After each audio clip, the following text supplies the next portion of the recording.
అంటూ వచ్చి ఆగింది పడవంత కారు. వెంటనే 25 ఏళ్ల కుర్రాడు పరుగు పరుగున ఆ కారు దగ్గరకు వచ్చాడు. మెల్లగా కూలింగ్ గ్లాస్ డోర్స్ ఓపెన్ అయ్యాయి.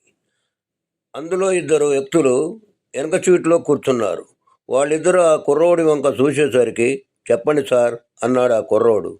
ఇక్కడ ఏ ఫిగర్ బాగుంటుంది అడిగాడు అందులో ఓ వ్యక్తి. చాలామంది ఉన్నారు సార్, మీరు రేటు చెప్తే నేను చెడు చేస్తా అన్నాడు హుషారుగా కుర్రోడు. రేటుదేముందిరా, ఫిగర్ బాగుండాలి అన్నాడు మరో వ్యక్తి. ఫిగర్ సూపర్గా ఉంటుంది, మీకు ఓకే అయితే చెడు చేస్తా. మీరిద్దరే పని చూసుకొని వెళ్ళిపోతారు కనుక 10,000 సార్ ఖరాఖండిగా చెప్పేశాడు కుర్రోడు. ఏంటి అంత ఎక్కువ ప్రశ్నించాడు ఆ వ్యక్తి. అవును సార్, రంబది మామూలు ఫిగర్ కాదు, మిమ్మల్ని బాగా సాటిస్ఫై చేస్తుంది, అందుకే రేట్ ఎక్కువ.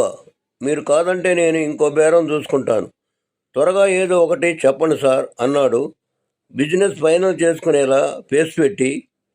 ఇంకేం తగ్గదా మొహమాటంగా అడిగాడు ఆ వ్యక్తి.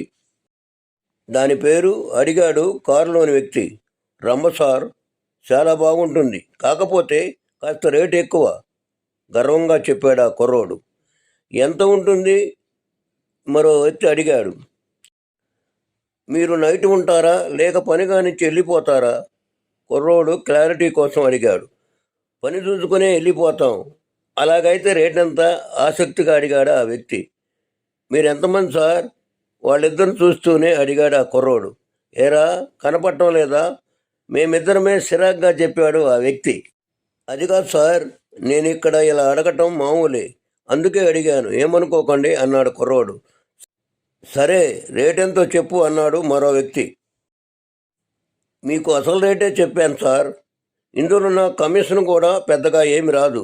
మీరు ఓకే అంటే నేను రమ్మతో మాట్లాడి చెబుతాను అన్నాడు ఆ కుర్రోడు. సరే సెట్ చేయరా అన్నాడు ఆ వ్యక్తి. మరి నా కమిషన్ 10% సార్, అంటే 1000 రూపాయలు అంటూ నసిగాడు ఆ కుర్రోడు. అలాగే లేరా కానీ అన్నాడు. అయితే సార్, మీరు ఇక్కడ దగ్గరలో ఓ సినిమా థియేటర్ ఉంది, అక్కడ కారు పార్కు చేయండి, పోలీసులు ఇబ్బంది కూడా ఉండదు, సినిమాకి వెళ్ళారా అనుకుంటారంటూ వారికి సలహా ఇచ్చాడు కుర్రోడు. అలాగే, నువ్వు ముందు వెళ్ళి పని చూడు అన్నారు వాళ్ళు. వెంటనే రమ్మ ఇంటికి పరిగెత్తాడు కుర్రోడు. నువ్వు వెళ్ళి ఆ కిల్లి కొట్టు దగ్గర థమ్సప్ బాటిల్, అలాగే వైన్ షాప్ దగ్గర ఓ పులి బాటిల్ తీసుకుంటూ కొంత డబ్బు చేతిలో పెట్టింది. అలాగే రంభ, ఇప్పుడే తీసుకొస్తానంటూ వెళ్ళాడు భద్రం. రంభ చాలా అందగత్తె, తెల్లని పాలరాతి శిల్పంలా ఉంటుంది.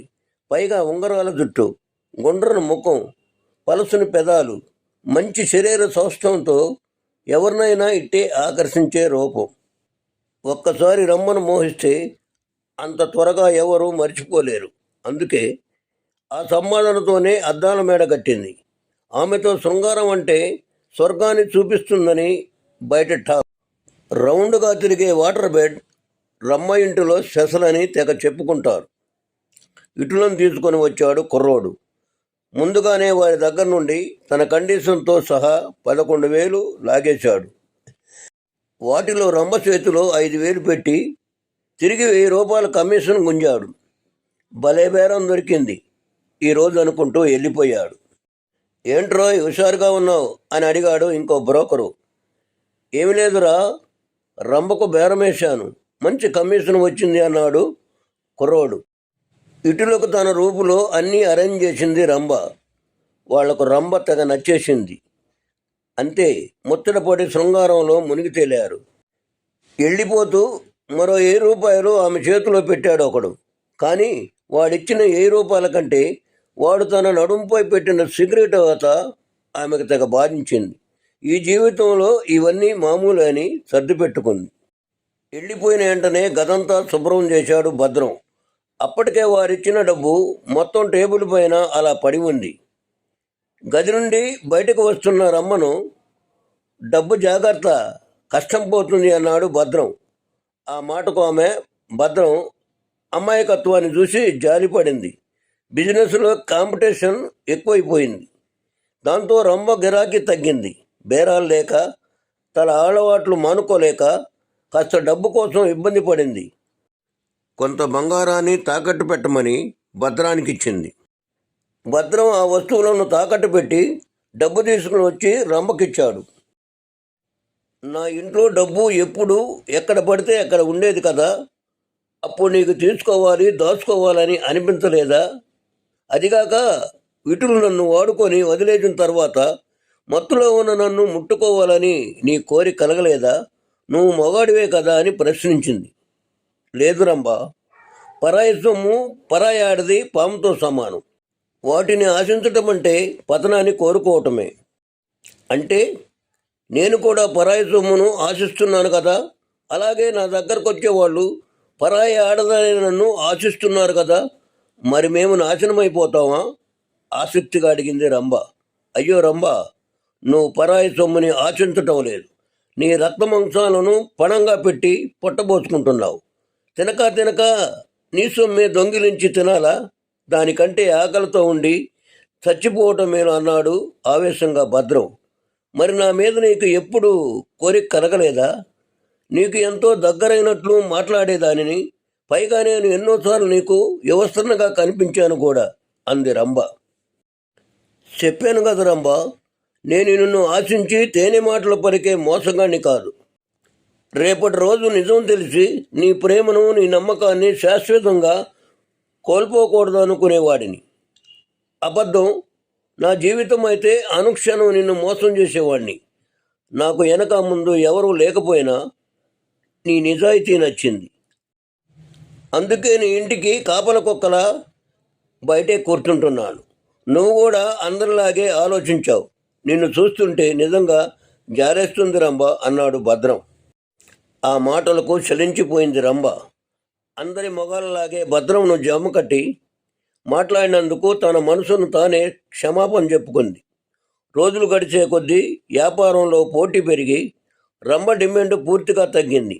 ఆమె అందం కూడా క్రమేపీ తగ్గుతూ వచ్చింది. భద్రం మాత్రం ఆమెను ఎప్పుడూ విడిచిపెట్టలేదు. ఆరోగ్యం క్షీణించడంతో అందహీనంగా తయారైంది రంభ. అద్దాల మేడను ముచ్చటపడ్డ ఎందరో అటువైపు చూడటమే మానేశారు.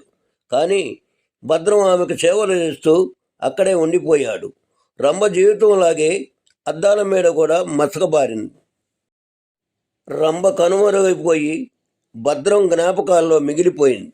ఆమె దాచుకున్న సొమ్ము బంగారము అద్దాల మేడ భద్రానికి చెందాలని ఎప్పుడో రాసిపెట్టింది.